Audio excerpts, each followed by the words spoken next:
आज एक रोचक शब्द का अंतर हम समझेंगे। जनरली इंडियन कॉन्ट्रैक्ट एक्ट जो है और उसमें कई बार कॉन्ट्रैक्ट को लेकर के विवाद हो जाता है कि ये कॉन्ट्रैक्ट वॉइड था। कई बार ये इंटरप्रिटेशन आता है कि ये कॉन्ट्रैक्ट जो है वॉइडेबल है। तो वॉइड और वॉइडेबल का अंतर क्या है? वॉइड कॉन्ट्रैक्ट कौन सा होगा या वॉइड क्या होता है और वॉइडेबल क्या होता है? देखिए, वॉइड जो होता है सिरे से जो गलत हो, इल्लीगल हो, फ्रॉडेंट हो और ऐसा जो इम्प्लीमेंटेशन के योग्य ही ना हो, उसे हम वॉइड की श्रेणी में रखेंगे।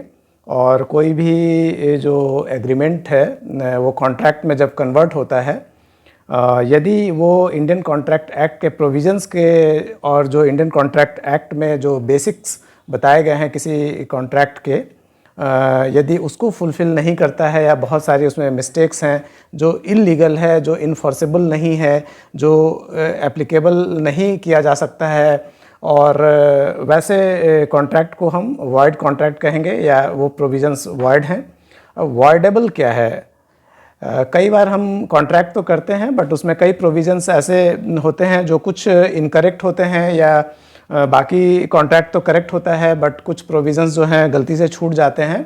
और वो प्रोविजंस जो हैं यदि हम उनको अमेंड कर लेते हैं या कोई एग्रीव्ड पार्टी है उस कॉन्ट्रैक्ट से, तो यदि वो लॉ का सहारा लेती है या वो उन प्रोविजंस को बदलने के लिए कहती है और उसमें परिवर्तन किया जाता है, तो वो वैसा जो कॉन्ट्रैक्ट है, जो एग्रीमेंट है, वो वॉइडेबल की श्रेणी में आएगा। फिर से मैं रिपीट करता हूँ, वॉइड कॉन्ट्रैक्ट या वॉइड ऐसी चीज़ है जो इन्फोर्सेबल नहीं है, इल्लीगल है, वो वॉइड है, जिसे हम नहीं इम्प्लीमेंट कर सकते।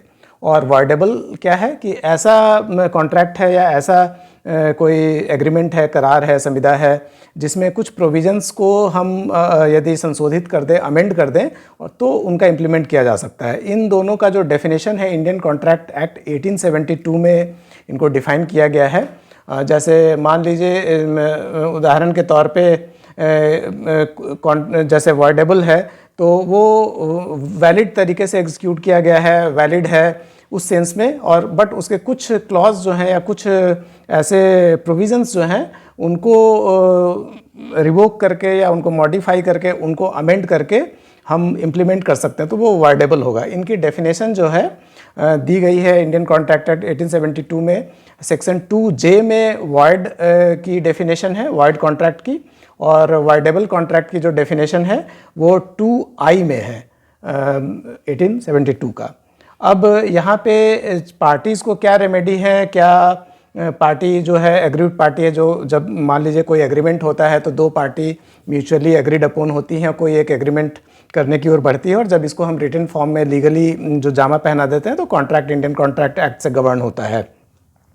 तो यदि वॉइड कॉन्ट्रैक्ट है तो क्या इसमें damage, suit of damage file की जा सकती है? नहीं, इसमें कोई किसी तरह का बेनिफिट पार्टी क्लेम नहीं कर सकती है, और साथ ही चूँकि ये इल्लीगल है तो इसका इम्पोजिशन भी नहीं हो पाएगा, और यहाँ पे पार्टीज़ को कोई राइट्स नहीं है।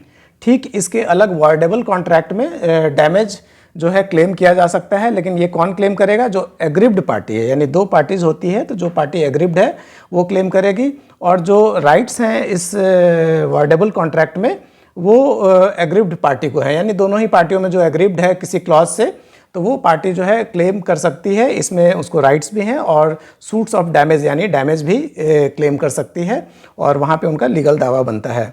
तो उम्मीद करता हूँ कि वॉइड और वॉइडेबल के जो डिफरेंस हैं इंडियन कॉन्ट्रैक्ट एक्ट में, जो 2J और 2I में डिफ़ाइन किए गए हैं, ये आपको समझ आ पाया हो, और उम्मीद करता हूँ कि ये डिस्कशन जो है यूज़फुल रहा हो।